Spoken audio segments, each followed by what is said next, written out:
Hello বন্ধুরা, আজ আমি এক্সপ্লেন করতে যাচ্ছি 2026 সালে ধামাকা দেওয়া একটি দুর্দান্ত মুভি যার নাম হলো কারা। এটি তামিল ভাষার একটি অ্যাকশন থ্রিলার মুভি। তাই আর দেরি না করে গল্পটি শুরু করি। গল্পটি শুরু হয় একটি রাতের দৃশ্য দিয়ে, যেখানে আমরা কারা এবং তার বন্ধু মুরগেশকে দেখতে পাই। এখানে কারা চরিত্রে অভিনয় করছেন অভিনেতা ধানুষ। তারা দুজন চুরি করতে একজন বড় নেতার বাড়িতে ঢুকেছে। কারা একজন খুব চালাক চোর। তালা ভাঙার একটি বিশেষ কৌশল সে জানে। সে লকারের ভেতরে গান পাউডার দিয়ে ছোট্ট একটি বিস্ফোরণ ঘটায় এবং দরজা খুলে যায়। দুইজন বাড়ির ভেতরে ঢুকে পড়ে এবং আলমারি খুলে টাকা ও গহনা বের করতে থাকে। মুরগেশ প্রথমবার চুরি করছিল, সে কারণে সে বেশ ভয় পেয়েছিল। ঠিক তখনই হঠাৎ করে বাইরে থেকে কিছু মানুষের আওয়াজ শোনা যায়। বাড়ির মালিকেরা কাছে এসে গেছে। কারা আর মুরগেশ তখন ভীষণভাবে ভয় পেয়ে যায়। বের হওয়ার কোনো রাস্তাই তারা খুঁজে পাচ্ছিল না। ঠিক তখনই কারা একটি ছোট্ট জানালা দেখতে পায়। সে মুরগেশকে সেখান দিয়ে বের করার চেষ্টা করে, কিন্তু তখনই তাদের একটি বড় ভুল হয়ে যায়। চুরি করা জিনিসপত্র হঠাৎ করেই নিচে পড়ে যায় আর অনেক জোরে আওয়াজ হয় এবং এই আওয়াজ শুনে বাড়ির লোকজন ভেতরে পৌঁছে যায়। মুরগেশ কোনোভাবে পালিয়ে বের হয়, কিন্তু কারা ধরা পড়ে যায়। এরপর তারা তাকে নির্দয়ভাবে মারধর করে এবং পুলিশের হাতে তুলে দেয়। পুলিশ স্টেশনে কারার অবস্থা খুব খারাপ হয়ে যায়। পুলিশ তাকে অনেক মারে। ঠিক তখনই সেখানে তার স্ত্রী আসে।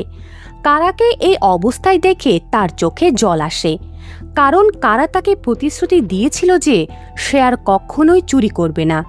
কিন্তু এখন সে আবারও ভুল পথে এসে গেছে। শেলি এটা দেখে ভেতর থেকে ভেঙে পড়ে। এরপর গল্পে প্রবেশ ঘটে ডিএসপি ভর্তনের। গল্পে তার ভূমিকা খুবই গুরুত্বপূর্ণ হতে চলেছে। অন্যদিকে পুলিশ স্টেশন থেকে খবর আসে যে মুখ্যমন্ত্রীর আত্মীয়ের বাড়িতে চুরি করতে গিয়ে চোর ধরা পড়েছে। ভর্তন যখন জানতে পারে যে সেই চোরটি কারা, সে তৎক্ষণাৎ এই কেসটি নিজের হাতে নিয়ে নেয়। কিন্তু ভর্তন একজন সৎ পুলিশ অফিসার ছিল না। সে কারার উপর মিথ্যে মামলা চাপিয়ে দেয় এবং চুরির পরিমাণও বাড়িয়ে লিখে দেয়, যাতে উপর মহলে তার ভাবমূর্তি ভালো থাকে। কারা বারবার বলে যে সে এত টাকা চুরি করেনি, কিন্তু ভর্তন তার কোনো কথাই শোনে না। উল্টো তাকে নির্মমভাবে মারতে থাকে এবং বলে, এখন একটা চোর আমাকে শেখাবে পুলিশ কিভাবে কাজ করে। সেই রাতে সুযোগ দেখে কারা পুলিশ স্টেশন থেকে পালিয়ে যায় এবং পালাতে পালাতে সে প্রতিজ্ঞা করে সে আর কখনোই চুরি করবে না। কিছুদিন পর কারা একটি অন্য গ্রামে চলে আসে। কারা আর শেলি তাদের পুরনো জীবনের কথা ভুলে যায়। তারা দুইজন ছোট্ট একটি হোটেলে কাজ করে। কারা স্বপ্ন দেখে সে নিজের একটা হোটেল খুলবে। সেই জন্য তারা ব্যাংকে লোনের জন্য যায়। ব্যাংকের লোক তাদের কাছে গ্যারান্টি চায়। তখন কারার মনে পড়ে গ্রামে তার বাবার কিছু জমি আছে। তখন ব্যাংকের লোকজন বলে জমির কাগজ আনলে লোন দেবে। কিন্তু এখানে সবথেকে বড় সমস্যা হলো কারা 6 বছর আগে তার বাবার টাকা চুরি করে পালিয়ে এসেছে। তখন থেকে সে আর বাড়িতে যায়নি। তাই সে গ্রামের নাম শুনেই ভয় পেয়ে যায়। প্রথমে কারা যাবে না ভেবেছিল, পরে শেলির জন্য সে রাজি হয় আর গ্রামে যাওয়ার সিদ্ধান্ত নেয়। কারা তখন শেলিকে নিয়ে নিজের জন্মস্থানে ফিরে আসে। সেখানে এসে সে তার স্ত্রীকে একটি লজে থাকতে বলে এবং বলে, আমি আমার বাবার সঙ্গে দেখা করে জমির কাগজ নিয়ে আসি। এরপর সে একাই নিজের গ্রামে ঢোকে। গ্রামে ঢুকতেই তার মামা করুণাসের সাথে তার দেখা হয়। কারা ভেবেছিল মামা তাকে আদর করে কাছে ডাকবেন, কিন্তু উল্টো তিনি তাকে চড় মারেন এবং বলেন, ছোটবেলায় তোর বাবা যে টাকা জমিয়েছিল সব টাকা চুরি করে তুই পালিয়ে গিয়েছিস। এখন আবার নতুন ধান্দার জন্য এসেছিস। তোর বাবার সামনে পড়িস না, সে তোকে মেরেই ফেলবে। এসব কথা শুনে কারা ভাবে এখানে থাকা ঠিক হবে না এবং সে গ্রাম ছেড়ে চলে যাওয়ার সিদ্ধান্ত নেয়। ঠিক তখনই একটি বাস এসে থামে এবং বাস থেকে একজন বয়স্ক লোক নামে। তিনি আর কেউ নন, তিনি হলেন কারার বাবা KS রবি কুমার। বহু বছর পর ছেলেকে দেখে পুরনো সব কথা ভুলে গিয়ে তাকে জড়িয়ে ধরেন আর বলেন, কত জায়গায় তোকে খুঁজেছি, কত বছর পর তুই এলি বাবা। চল, তোর মা তোকে দেখলে অনেক খুশি হবেন। এইভাবে তিনি কারাকে বাড়িতে নিয়ে যান। বাড়িতে গিয়ে মাও তাকে দেখে খুব আবেগপ্রবণ হয়ে পড়েন। এত বছর পর হারানো ছেলে ফিরে এসেছে, এই আনন্দে তারা দুইজন খুব খুশি হন। কিন্তু কারা এখনও তাদেরকে বলেনি সে আসলে জমির কাগজের জন্যই এখানে এসেছে। এরপর কারার বাবা তাকে জমি দেখাতে নিয়ে যান। পুরো জমিটা শুকিয়ে গেছে, দূরে একটা পুরনো ট্র্যাক্টর পড়ে আছে। কারা জিজ্ঞেস করে, বাবা ওই ট্র্যাক্টরটা কার? বাবা তখন বলেন, আমাদেরই ছিল, ব্যাংকের লোন শোধ না করায় তারা এসে নিয়ে গেছে। আমাদের জমিতে তেমন কোনো ফসলও হয় না, জমির কাগজও এখনও ব্যাংকের কাছেই। বাবার মুখে এই কথা শুনে কারা চমকে যায়। তবু সে পাশের গ্রামে গিয়ে চেষ্টা করে দেখে জমিটা বিক্রি করা যায় কিনা। তখন একজন বাইরের লোক এসে বলে, অবশ্যই বিক্রি করা যাবে, জমির উত্তরাধিকারী তো আপনি বিক্রি করে দেনা শোধ করতে পারবেন। মোট 8 একর জমি হলে প্রায় 10 লক্ষ টাকা দাম পেতে পারেন। এই কথা শুনে কারা সরাসরি তার বাবার কাছে গিয়ে বলে, বাবা আমরা জমিটা বিক্রি করে দেই এবং ব্যাংকের ঋণ শোধ করে ফেলবো, আর আমারও 2 লাখ টাকা লাগবে, আমি সেই জন্য এখানে এসেছি। এই কথাটা শুনে কারার বাবা ভেঙে পড়েন। তিনি বলেন, আমি ভেবেছিলাম তুমি ভালো হয়ে ফিরেছ, কিন্তু না, তুমি তো টাকার জন্য এসেছ। আমি মরে গেলেও এই জমি বিক্রি করব না। এখানে আমার দাদা আর পরদাদা সবাইকে কবর দেওয়া হয়েছে, আমাকেও এখানেই কবর দেওয়া হবে।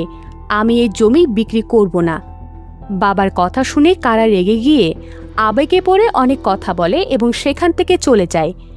এরপর তাদের বাড়িতে একটা চিঠি আসে।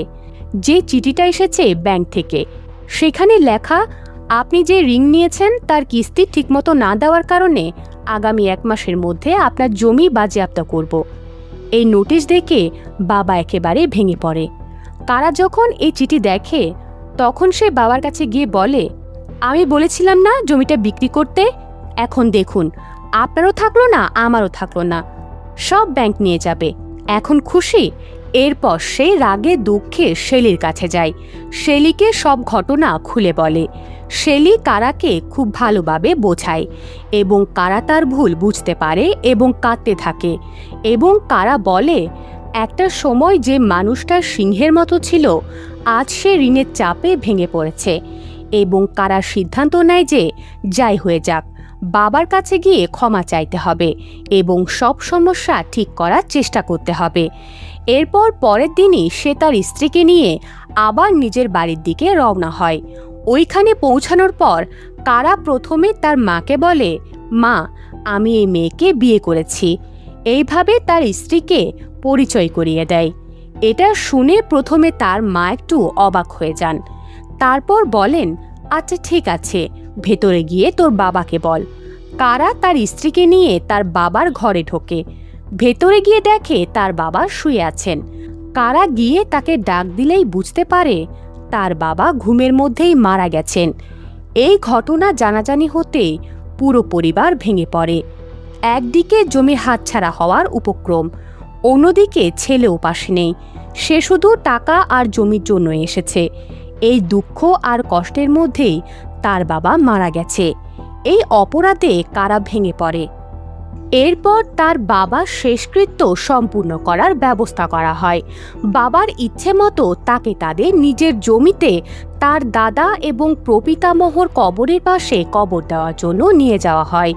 কিন্তু তখনই ব্যাংকের লোকজন এসে বাধা দেয় এবং তারা বলে, এই জমিতে কিছু করা যাবে না, আপনাদের ঋণ এখনও শোধ হয়নি, তাই এই জমি ব্যাংক বাজেয়াপ্ত করবে। তারা পুলিশ নিয়ে এসে ঝামেলা করা শুরু করে এবং কবর দিতে দেওয়া হয় না। অন্যদিকে কোনো উপায় না দেখে তারা মৃতদেহ আবার বাড়ির মধ্যে নিয়ে আসে। পরের দিন কারা তার মামাকে নিয়ে এই বিষয়ে ব্যাংকের সাথে কথা বলতে যায়। ওই ব্যাংকের প্রধান শাখার ম্যানেজার ছিল জয়রাম। জয়রাম একজন অত্যন্ত লোভী মানুষ। তিনি লোকজনকে ঋণের ফাঁদে ফেলে সুদের নামে তাদের কাছ থেকে টাকা আদায় করে। তার কারণে গ্রামের অনেক মানুষ ট্র্যাক্টর কেনার জন্য ঋণ নেয় এবং জমির কাগজপত্র ব্যাংকে জমা রাখে। কারার মামা কারুনাস গিয়ে জয়রামকে সব ঘটনা খুলে বলে এবং অনুরোধ করে অন্তত কারার বাবার দাফনের অনুমতি দিন। কিন্তু জয়রাম রেগে যায় এবং বলে ঋণ শোধ করার ক্ষমতা নেই, আবার জমি চাও? আগে ঠিকমতো 3 লাখ টাকা ঋণ শোধ করো, তবেই জমি পাবে। এই বলে সে তাকে ধাক্কা দিয়ে বের করে দেয়। ব্যাংক থেকে বের হয়ে কারা অনেক রেগে যায় এবং ব্যাংকের দিকে তাকিয়ে থাকে। এইদিকে মুভির শুরুতে আমরা কারার যে বন্ধু মুরুগেশকে দেখতে পাই, সে আবার কারার সঙ্গে যোগ দেয় এবং কারা মুরুগেশকে নিয়ে একটা পরিকল্পনা করে। যেই ব্যাংক ঋণ দিয়ে তাদের জমির কাগজপত্র দখল করে রেখেছে, সেই ব্যাংক থেকেই তারা টাকা লুট করার পরিকল্পনা করে। এই পরিকল্পনায় কারুনাসকেও যুক্ত করা হয়। প্রথমে তারা মুরুগেশকে দিয়ে পাশের একটি সরকারি হাসপাতালে নায়কের বাবার মৃতদেহ 1 সপ্তাহের জন্য আইস বক্সে রাখা হয়। এরপর তারা ব্যাংক ডাকাতির পরিকল্পনা শুরু করে। প্রথমে কারুনাসকে একজন ধনী লোকের মতন সাজিয়ে 10 লাখ টাকা ব্যাংকে জমা দেওয়ার কথা বলে ব্যাংকে নিয়ে যাওয়া হয়, যাতে ভেতরের অবস্থা বুঝে নেওয়া যায়। ম্যানেজারের সঙ্গে কথা বলতে বলতে কারা জিজ্ঞেস করে, এত টাকা এখানে কতটা নিরাপদ? রাতে তো কোনো সিকিউরিটিও নেই। তখন ম্যানেজার বলে, স্যার, আপনার টাকা এখানে একদম নিরাপদ। এখানে একটা বাটন আছে, ওটা চাপলেই সরাসরি পুলিশ স্টেশনে অ্যালার্ট চলে যাবে। 5 মিনিটের মধ্যেই পুলিশ এসে যাবে। তাই আপনার টাকা এখানে একদম নিরাপদ। এই তথ্য জানার পর কারা পরিকল্পনা করে সেই রাতেই সেই অ্যালার্ট সিস্টেমের তার কেটে দেয়, যাতে পুলিশের কাছে খবর না যায়। এরপর মুরুগেশকে বাইরে পাহারার জন্য রেখে দেয় এবং তালা ভেঙে ব্যাংকের ভেতরে কারুনাসকে নিয়ে ঢুকে পড়ে। ভেতরে ঢুকে তারা সব ডেস্ক খুঁজে, কিন্তু কোথাও কোনো টাকা পায় না। তারপর তারা বুঝতে পারে সব টাকা সংগ্রহ করে ব্যাংকের ভেতরে থাকা একটা ওয়াল্টে রাখা হয়। ওয়ালটা অনেক বেশি শক্ত, ভাঙা প্রায় অসম্ভব।